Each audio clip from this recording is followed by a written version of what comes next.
तो जैसा कि हमने लास्ट एपिसोड के अंदर देखा था, जो जोयुन होता है वो अपने मास्टर के समझाने पर वहाँ पर बैठ जाता है ताकि वो भी उस ऑरा को अपने अंदर एब्जॉर्ब कर कर अपनी पावर को बढ़ा सके। जिसे देखकर नोबिला सोर्ड सेट का मास्टर जो होता है वो जिन्यून से बोलता है कि तुम्हें इस चीज़ का अंदाजा भी नहीं है कि तुमने कितनी ग्रेट अपॉर्चुनिटी जो थी उसे अपने हाथों से ऐसे ही जाने दे दिया।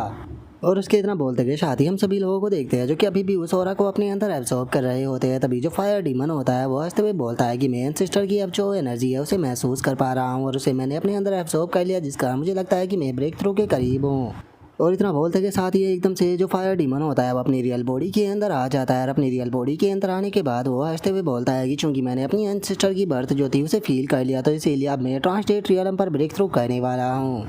और फायर डीमन के इतना बोलते के साथ ही हम देखते हैं कि आसमान से एकदम से एक ब्लैक थंडर जो होती है वो सीधे उसकी बॉडी के ऊपर आकर गिर जाती है, जिसे देखकर खुद लुओ चैन भी काफ़ी ज़्यादा शॉक हो जाता है और वो बोलता है कि ये तो ब्लैक थंडर है। और लुओ चैन के इतना बोलते के साथ ही हम फायर डीमन को देखते हैं जिसका कि ब्रेक थ्रू जो होता है वो रुक जाता है और इस ब्लैक थंडर के कारण वो थोड़ा सा इंजर्ड भी हो चुका होता है। जिसके बाद अब वो लुओ चैन से बोलता है कि मास्टर यहाँ पर क्या चल रहा है, मुझे कुछ समझ नहीं आ रहा। जिसे सुनकर जो वो चैन होता है वो उसको बताता है कि ये ब्लैक लाइटिंग थी जो कि हेवन की एक तरह की पनिशमेंट होती है, तो तुम ऐसा कह सकते हो कि जो हेवन है उसने तुम्हें पनिश किया है।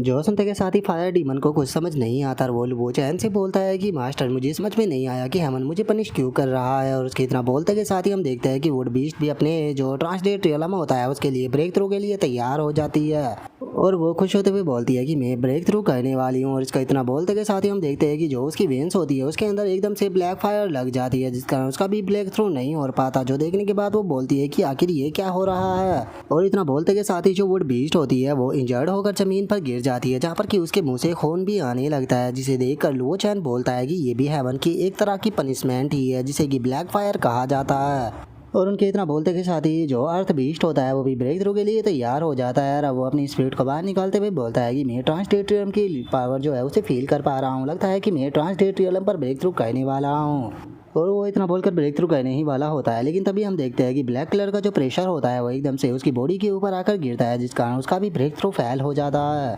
जिसे देखने के बाद जो वो चैन होता है वो बोलता है कि ये तो स्टील है जो कि एडवांस में ही अपेयर हो चुकी है और ये भी एक तरह की हेवन की ही पनिशमेंट है। जो सुनकर अर्थ बीस्ट जो होता है वो चैन से बोलता है कि मास्टर लुआ आखिर ये चल क्या रहा है, मुझे कुछ समझ में नहीं आ रहा। क्या मेरी जो टेल फैमिली है उसे यहाँ पर जो हेवन माउंटेन है उसके द्वारा सप्रेस किया जा रहा है ताकि हम होली डाउन रियलम में ब्रेक थ्रू ना कर पाए। जो सुनते के साथ ही लुआ चैन जो होता है वो उनसे बोलता है कि जो तुम्हारी स्पिरिट टेल फैमिली है वो इस टाइम पर तो विजिबल हो चुकी है, लेकिन अगर बात की जाए इसकी हिस्ट्री की तो ये बहुत ही ग्रेट हिस्ट्री जो थी वो पास्ट में रखा करती थी। और अगर बात की जाए इस हेवन मोमेंट की, ब्लैक फायर की या फिर ब्लैक लाइटिंग की, तो ये सभी की सभी चीज़ जो है वो हेवन की पनिशमेंट होती है जो कि हेवन के खिलाफ जाने वाले को पनिश किया जाता है। जो सुनकर फायर बीस्ट जो होता है वो चैन से बोलता है कि आखिर ये हेवनली पनिशमेंट क्या है और आखिर ये लाइटिंग जो है वो हमारे ऊपर ही क्यों गिर रही है, क्या मास्टर आप हमें इस बारे में बता सकते हो। जो सुनते के साथ ही अब जो अर्थ बीस्ट होता है वो भी बोलता है कि मैं जानता हूँ कि मेरी जो क्लैन है उसे जो हेवनली मोमेंट है उसके द्वारा सप्रेस किया जाता है, लेकिन वो तब होता है जबकि हमारी कल्टीवेशन जो होती है वो हेवनली डाउन रियलम पर पहुँच जाती है।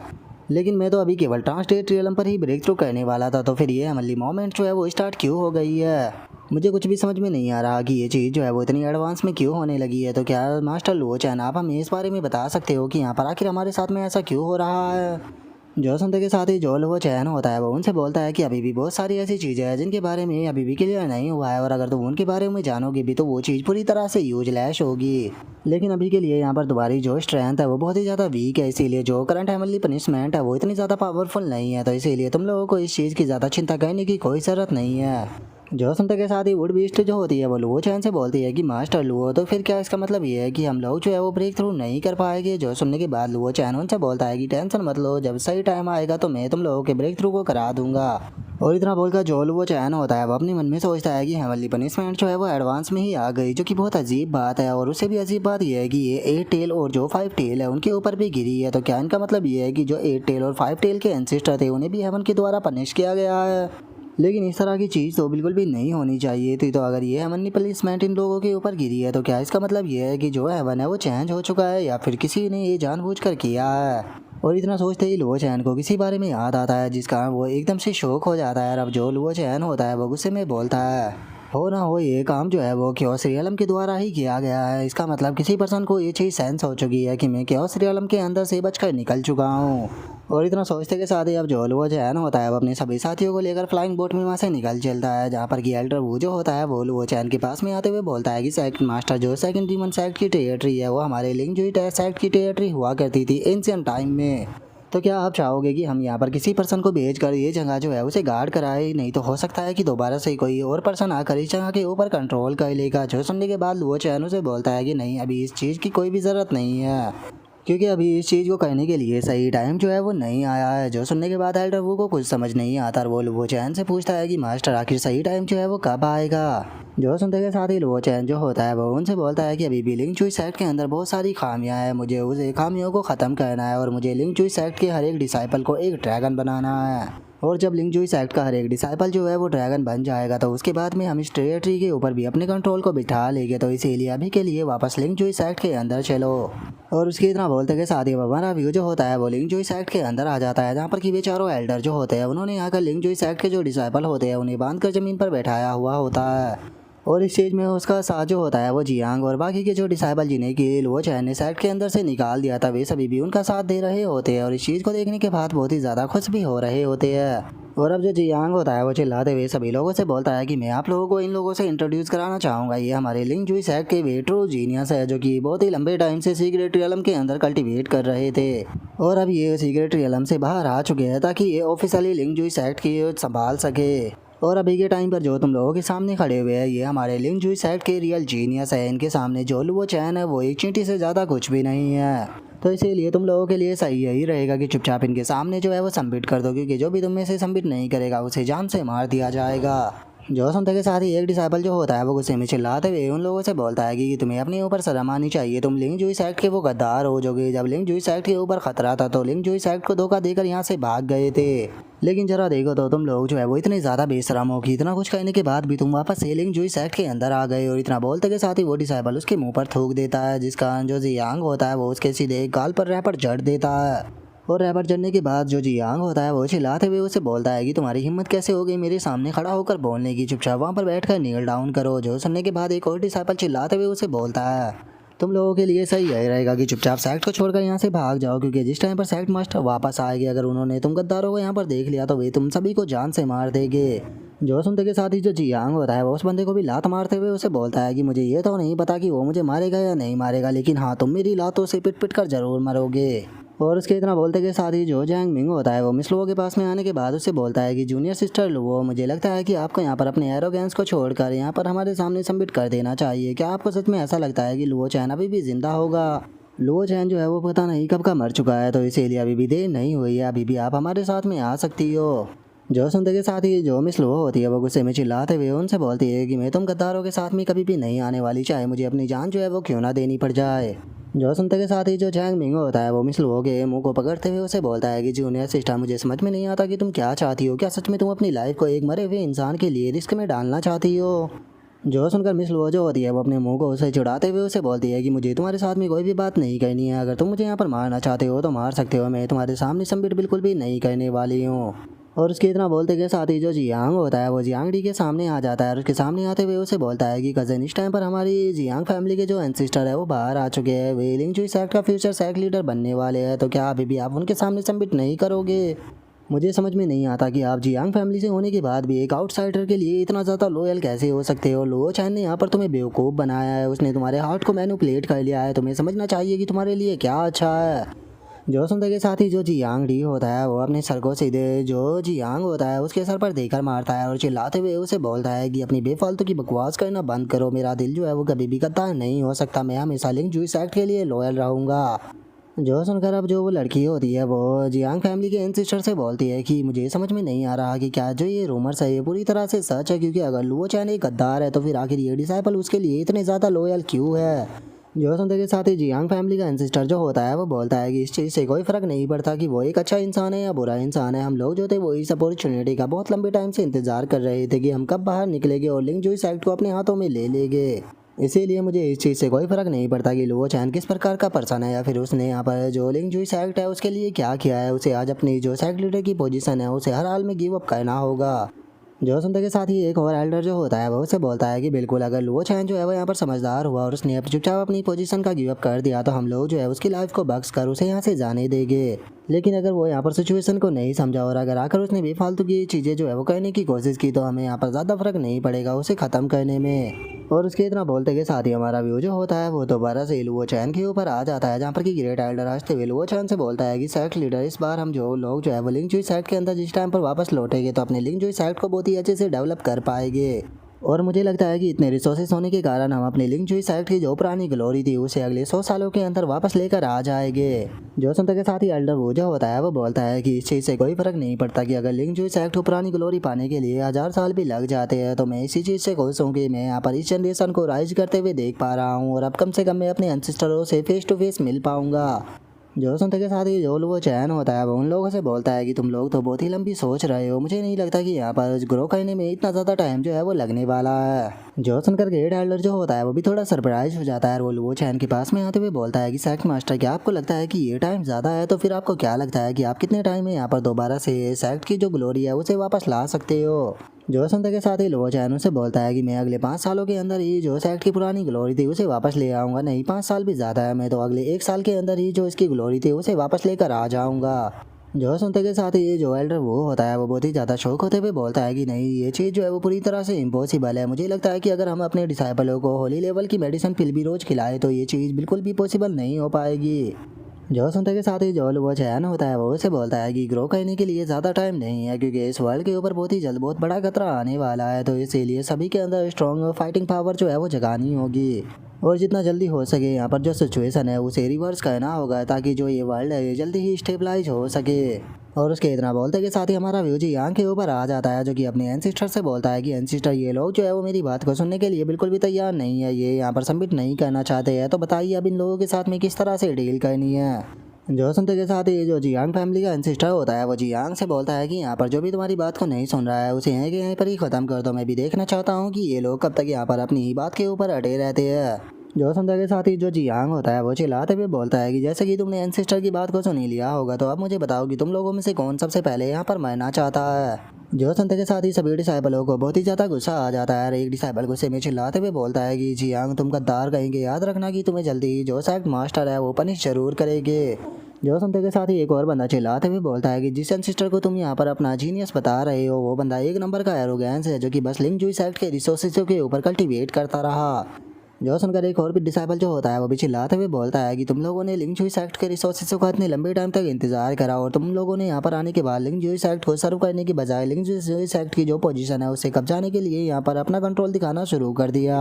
जो सुनकर एक और डिसाइबल जो होता है वो चिल्लाते हुए बोलता है कि हम लोगों ने यहाँ पर जिस टाइम पर सेकंड डीमन सेक्ट ने अटैक किया था तो उसे हम तब से फेस करते हुए आ रहे हैं, अगर हम लोगों को मौत का डर होता तो हम तभी तुम्हारी तरह सेक्ट को छोड़कर भाग जाते, तो क्या तुम्हें लगता है कि हम लोग यहाँ पर मरने से डरते हैं? अगर तुम हमें यहाँ पर मार भी देते हो तो हमें कोई फर्क नहीं पड़ता क्योंकि जब सेक्ट मास्टर लुओ चैन वापस आएंगे तो वे हमारी मौत का बदला जो है वो ज़रूर लेंगे। जो सुनते के साथ ही जियांग हंसते हुए बोलता है कि क्या तुम अभी भी उसे लुओ चैन के आने का इंतजार कर रहे हो? वो एरोगेंट पर्सन तो पता नहीं कब का मारा जा चुका होगा, क्या तुम्हें लगता है कि वो सेकंड डीमन सेक्ट के हाथों से बच पाया होगा? और जियांग के इतना बोलते के साथ ही हम देखते हैं कि जो फ्लाइंग बोट होती है वो एकदम से वहाँ पर आने लगती है, जिसे देखते के साथ ही जियांग भी काफ़ी ज़्यादा शौक होता है और बोलता है कि आखिर ये किस तरह का साउंड है। और जियांग के इतना बोलते के साथ ही वहाँ पर जो वे डिसाइबल बंदे होते हैं वो बहुत ही ज़्यादा खुश हो जाते हैं और खुश होते हुए बोलते हैं कि सेक्ट मास्टर जो है वो वापस आ चुके हैं। जो सुनते के साथ ही जियांग भी घबराते हुए बोलता है कि नहीं ऐसा नहीं हो सकता, ये चीज़ पूरी तरह से इम्पॉसिबल है।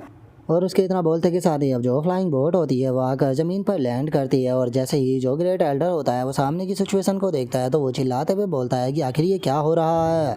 जो सुनकर एल्डर वो भी आगे आते हुए बोलते हैं कि ये तो वही डिसाइपल है जिन्होंने लिंग जुई सेक्ट को बिट्रे किया था, लगता है कि ये लिंग जुई सेक्ट के अंदर वापस आ चुके हैं और ऊपर खड़े हुए चारों पर्सन जो है वो काफ़ी ज़्यादा फैमिलियर लग रहे हैं। जो सुनते के साथ ही जो जियांग फैमिली का एंसेस्टर होता है वो एल्डर वू से बोलता है कि क्या बात है सीनियर ब्रदर वो, काफ़ी लंबा टाइम हो गया जब से मैंने तुम्हें नहीं देखा। जो सुनने के बाद एल्डर वू शौक होते हुए बोलता है कि ये तो जियांग ली है। और उसके इतना बोलते के साथ ही जो एल्डर वो होता है वो अपने मन में सोचता है कि ये तो लिंग जुई सेक्ट के वही चारों जीनियस है जो कि सीक्रेट रियलम के अंदर कल्टीवेशन करने के लिए गए थे, तो क्या ये सीक्रेट रियलम के अंदर से बाहर आ चुके हैं? और इतना सोचते के साथ ही अब जो एल्डर वो होता है वो चिल्लाते हुए जियांग ली से बोलता है कि जियांग ली आखिर तुम कब सीक्रेट रियलम के अंदर से बाहर आ गए? और अगर तुम सीक्रेट रियलम के अंदर से बाहर भी आए हो तो आगे तुम लिंग जुई सेक्ट के डिसाइपलों के साथ में क्या कर रहे हो? इन सभी को इस तरह से बांध कर क्यों बिठाया गया है? जो सुनते के साथ ही जो जियांग फैमिली का एंसिस्टर होता है वो उसे बोलता है कि मैंने इन लोगों को ऑर्डर दिया था, लेकिन ये अपने मास्टर के ऑर्डर को नहीं मान रहे हैं, तो इसीलिए मैं इन सभी को यहाँ पर ख़त्म करने वाला हूँ। जो सुनते के साथ ही ग्रेट एल्डर को उसके ऊपर बहुत ही ज़्यादा गुस्सा आ जाता है और वो गुस्से में चिल्लाते हुए उससे बोलता है कि जियांग ली, आखिर तुम खुद को समझते क्या हो? क्या तुम्हें लगता है कि तुम यहाँ पर लिंग जुई साइड के डिसाइपलों के साथ में जो कुछ चाहे वो कर सकते हो? ये सभी के सभी डिसाइपल जो है वो मेरे लिंग जुई सेक्ट की शान है, जिन्होंने कि अपने लिए जान का भी परवाह नहीं की थी लिंग जुई सेक्ट को बचाने के लिए। तो तुम्हारी हिम्मत कैसे हो गई मेरे इन डिसाइपलों को टच करने की? और ग्रेट एल्डर की बात को सुनते के साथ ही उनमें से एक एल्डर जो होता है वो ग्रेट एल्डर से बोलता है कि भाई की शान, क्या बात है, तुम तो आजकल कुछ ज़्यादा ही एरोगेंट हो गए हो। क्योंकि मुझे अभी भी अच्छे से याद है कि जिस टाइम पर हमने टॉप जीनियसों के लिए कंप्लीट किया था सीक्रेट रियलम के अंदर जाने के लिए, तो उस टाइम पर तुम मुझसे हार गए थे, लेकिन अब जरा तुम्हारी हिम्मत तो देखोगी, तुम हम सभी जीनियसों के सामने यहाँ पर खड़े होकर बात कर रहे हो। मुझे नहीं लगता कि तुम्हारे पास में इस चीज़ का कोई राइट्स भी है। और उनके इतना बोलते के साथ ही जियांग फैमिली का जो एंसिस्टर होता है वो एल्डर वू से बोलता है कि एल्डर वू, तुम पास्ट में जो थे वो मेरे काफ़ी ज़्यादा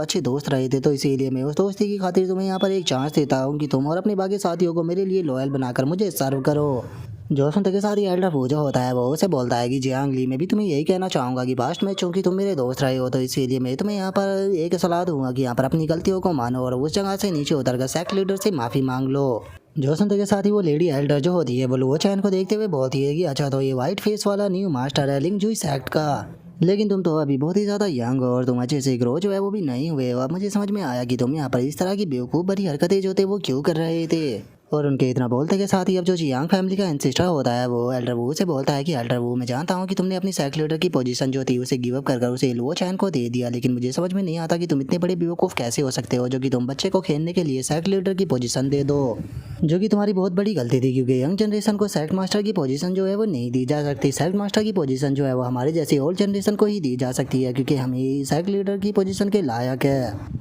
और उनके इतना बोलते के साथ ही एक और एल्डर जो होता है वो आगे आते हुए बोलता है कि अब तुम्हारे लिए सही यही रहेगा कि चुपचाप यहाँ पर अपनी लॉयल्टी दिखाओ और जो सेक्ट लीडर की पोजीशन है वो जियांग ली को दे दो। और अब उन लोगों की बातों को सुनने के बाद जो लुओ चैन होता है वो आगे आते हुए उन लोगों से बोलता है कि ठीक है, जल्दी से वहाँ से नीचे उतरो। और अब लुओ चैन की इस बात को सुनने के बाद एक एल्डर को लुओ चैन के ऊपर बहुत ही ज़्यादा गुस्सा आ जाता है और वो गुस्से में चिल्लाते हुए लुओ चैन से बोलता है कि क्या कहा तुमने? जो सुनकर लुओ चैन उनसे बोलता है कि सीक्रेट रियलम के अंदर से बाहर आते के साथ ही तुम लोगों ने यहाँ पर अपना जोर दिखाना शुरू कर दिया था कि तुम यहाँ पर सेक्ट लीडर की पोजीशन को कब्जा सको, लेकिन क्या तुम लोगों को ऐसा नहीं लगता कि ये तुम लोगों का थोड़ा ज़्यादा हो गया? जो सुनते के साथ ही वो लेडी एल्डर जो होती है उसे लुओ चैन की बात के ऊपर बहुत ही ज़्यादा गुस्सा आता है। गुस्से में चिल्लाते हुए बोलती है कि तुम हमारे साथ में इस तरह से बात कर रहे हो, इसका मतलब तुम हमारी बात जो है उसे नहीं मानने वाले। जो सुनकर ग्रेट एल्डर आगे आते हुए बोलता है कि हम सेक्ट मास्टर लुओ चैन को ही सर्व करेंगे, इन्होंने हमारे लिए सेकंड डीमन सेक्ट को डिस्ट्रॉय कर दिया, लेकिन आखिर तुम लोगों ने हमारे लिए क्या किया है? मैं तुम लोगों को यहाँ पर एडवाइस दूंगा कि चुपचाप यहाँ पर तुम लोगों के दिमाग के अंदर जो ख्याल चल रहा है उसे अपने दिमाग के अंदर से निकाल दो, नहीं तो ये तुम लोगों के विनाश का कारण बन सकता है।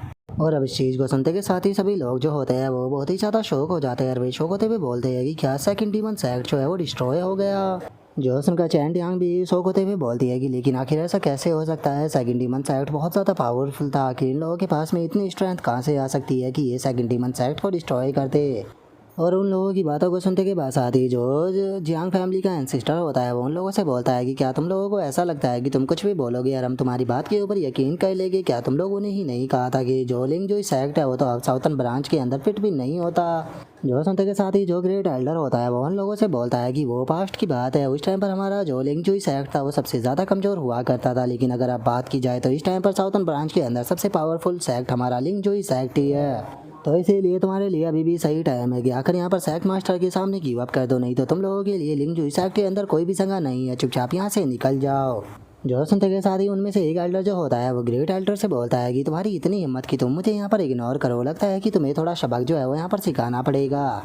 और इतना बोलते के साथ ही सीधे वो ग्रेट एल्डर के ऊपर अटैक करने के लिए आने लगता है। तभी जियांग फैमिली का एंसिस्टर जो होता है वो भी एल्डर वो से बोलता है कि वो तुम यहाँ पर अपने सीनियर ब्रदर की बात जो है वो नहीं मान रहे हो, तो इसीलिए अब सीनियर ब्रदर का काम है तुम्हें थोड़ा डिसिप्लिन सिखाना। और इतना बोलते के साथ ही वो भी एल्डर वो की तरफ अपना अटैक करने के लिए जाने लगता है। और अब जो वहाँ पर खड़ी हुई फीमेल एल्डर होती है वो भी लुओ चैन की तरफ देखते हुए बोलती है कि हम लोग जो है वो यहाँ पर ऐसे ही खड़े नहीं रह सकते हैं, तो चलो चलकर जो ये लुओ चैन है इसे टेक डाउन करते हैं। और उनके इतना बोलते के साथ ही हम ग्रेट एल्डर को देखते हैं जो कि सामने वाले एल्डर के ऊपर अटैक करते हुए बोलता है कि आज जिसे यहाँ पर सबक सिखाया जाएगा वो पर्सन मैं नहीं होने वाला हूँ बल्कि तुम। और इतना बोलते के साथ ही वो अपने अटैक को उसके ऊपर कर देता है। जिस कारण वो एल्डर जो होता है वो भी उस अटैक से पीछे हट जाता है और वो शौक होते हुए बोलता है कि आखिर आखिर तुम इतने ज़्यादा स्ट्रॉन्ग कब से हो गए। जो सुनते के साथ ही ग्रेट एल्डर जो होता है वो उसे बोलता है कि तुम्हें क्या लगता है कि तुम एक जीनियस हो। मैं मानता हूँ कि पास्ट में तुमने मुझे हरा दिया था, लेकिन इस टाइम पर तुम लिंगजुई सेक्ट के अंदर एक कीड़े से ज़्यादा कुछ भी नहीं हो। जो सुनते के साथ ही वो एल्डर जो होता है वो गुस्से में चिल्लाते हुए उसे बोलता है कि बास्टर्ड, मैं तुम्हें डिस्ट्रॉय कर दूंगा। और उसके इतना बोलते के साथ ही हम जियांग फैमिली के एंसिस्टर को देखते हैं, जो कि एल्डर वू से बोलता है कि वो मैं तुम्हें अभी भी चांस देता हूँ, अपनी गलती को मानकर मेरे सामने नील डाउन करो और जो वो चैन है उसे सेक्ट लीडर की पोजीशन से हटाने में मेरी मदद करो, जिसके बाद तुम्हें मैं लिंगजुई सेक्ट के अंदर एक अच्छी सीट जो है वो दे दूंगा। और उसकी इस बात को सुनते के साथ ही एल्डर वो जो होता है वो उसे बोलता है कि जियांग ली, वो टाइम जा चुका है जिस टाइम पर तुम लिंगजुई सेक्ट के अंदर एक टॉप जीनियस हुआ करते थे, लेकिन अब तुम्हारी औकात कुछ भी नहीं है। जो सुनने के बाद जियांग ली उसे बोलता है कि वो लगता है कि तुम ऐसे नहीं मानोगे, तुम्हें सबक जो है वो सिखाना पड़ेगा। आज तुम्हें पता लगेगा कि इतना टाइम बीत जाने के बाद हम लोगों की पावर के अंदर कितना बड़ा गैप जो है वो आ चुका है। और इतना बोलते के साथ ही वो सीधे एल्डर वू के ऊपर अटैक करने के लिए आने लगता है। और इससे पहले कि वो एल्डर वू के ऊपर अटैक करता, जो एल्डर वू होता है वो एक ही पल में उसके सामने आकर उसके गाल के ऊपर एक बहुत ही पावरफुल रैपट जो होता है उसे सेक देता है, जिस कारण जो जियांग ली होता है वो उस रैपट के कारण बहुत ही दूर जाकर गिरता है, जिसे देखने के बाद वहाँ पर खड़े हुए सभी लोग जो होते हैं वो बहुत ही ज़्यादा शौक हो जाते हैं और उन्हें कुछ भी समझ में नहीं आता कि उन्होंने अभी क्या देखा। और अब यहीं पर ही हमारा आज का एपिसोड जो है वो भी कंप्लीट हो जाता है। तो नेक्स्ट एपिसोड के अंदर देखिए कि आगे क्या होता है। अगर आप लोगों को वीडियो अच्छी लगी हो तो लाइक करना, चैनल को सब्सक्राइब करना। मैं मिलता हूँ नेक्स्ट एपिसोड के अंदर, तब तक के लिए बाय बाय गाइस।